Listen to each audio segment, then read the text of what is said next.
Hey, good morning, Living Water. Hope you're having a great week and a good start to your Tuesday so far. I'm here to bring to you another Take on Tuesday to encourage all of us as Living Water congregation to take on this Tuesday for the Lord and to lift up the rest of the week as a worship to the Lord. First of all, I just want to thank a lot of you who have signed up for those one-on-one sessions and spent time with me. It's just been a blessing to get to know you and get to know your story. How God has formed you, some of your childish stories and your dreams and your passions. It's just been an amazing time, and I really hope that many of you can sign up so that we can have that time and we can really lift up a thanksgiving to the Lord together. Also, wanted to congratulate our newly engaged. I know we have two newly engaged couples at Living Water, and so it's just a moment to thank God for, and congratulations to you. We also have a lot of transitions during the summer, right? A lot of movement. We have some youth graduates. We have college graduates. We have grad school graduates. We have a lot of people moving around looking for new jobs and all that. Just really praying that God would encourage you and strengthen you during this process and give you a lot of discernment and wisdom. As I was thinking about all these movements and especially about the engagement, I was reminded of the time that I proposed to my wife, and the day that I got down on my knee and asked the big question, there was definitely just a lot of fear, trembling, nerves going on, and whenever I hear the passage that was shared this past Sunday, Philippians chapter 2, it reminds me of that. Right? Where the Bible passage talks about working out our salvation with fear and trembling. And just like Pastor Augustine said, I don't think it's fear and trembling in a sense where it's like terror or horror in our hearts, but it really is about that moment of being awestruck.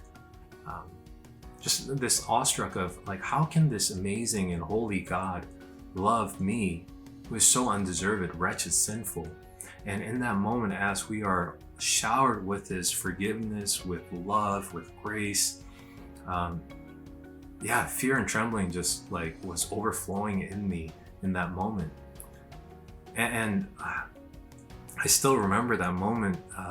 And for many of you who shared during your one-on-ones, it was very common. It was either at one moment or over a series of moments in our lives. We experienced that, and there was just this deep sense of appreciation and really not knowing how to respond. But then in the end, we laid down our lives and we said, God, like, if you would have me, please have my life. And I believe that Paul is encouraging us to live out that fear and trembling in our lives, to hold on to that daily and to press on. Not just in the presence of the church, right? When we're at church worshiping or those type of things, but even when we're outside of church, right? Paul talks about not just in my presence, but even when I'm not there, that we would work out our salvation with fear and trembling. See, a lot of times after years past of that moment or that grace moment, you'll find a lot of Christians falling into the pit of just checking off certain check marks, right?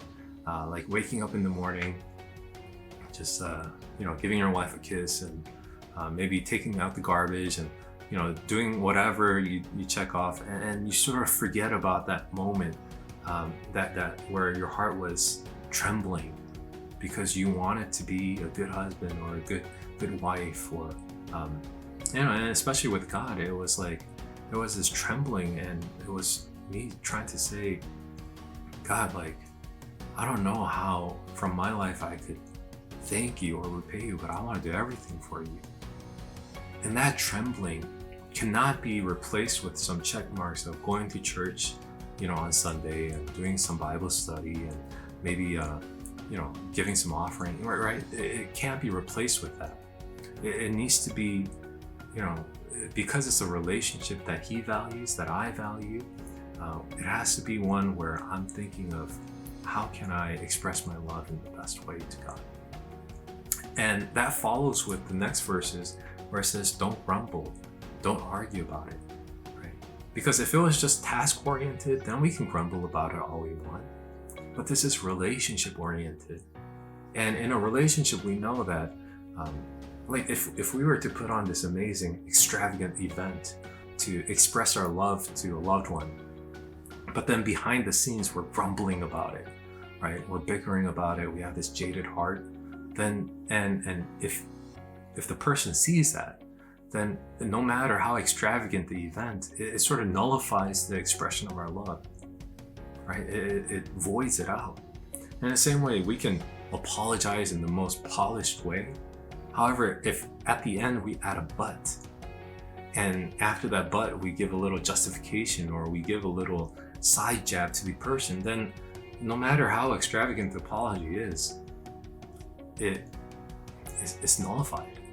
And this, because this is relationship oriented. And so as we think about this moment that God met us, when God met us, and our hearts were full of that fear and trembling, if we want to hold that up, and if we want to continue day by day walking with Jesus Christ with that heart, that's, I believe, what pleases the Lord. That humble and contrite, like tender heart, that soft heart, is really what God desires. And so my encouragement to all of you and to all of us is that maybe this week we can remind ourselves of those moments where God met us and filled our hearts with that fear and trembling, right? And as we think about that we would approach the Lord in our prayers throughout Tuesday, Wednesday, Thursday, Friday, and Saturday, as we offer each day with that heart when we first fell in love with Jesus Christ. And as we do that on Sunday, I believe the worship that we're able to bring to the Lord will be pleasing, that will be something that is relationship building, and that God will really receive with joy. Hope you have a blessed week, and I'll see you in a week. Take care.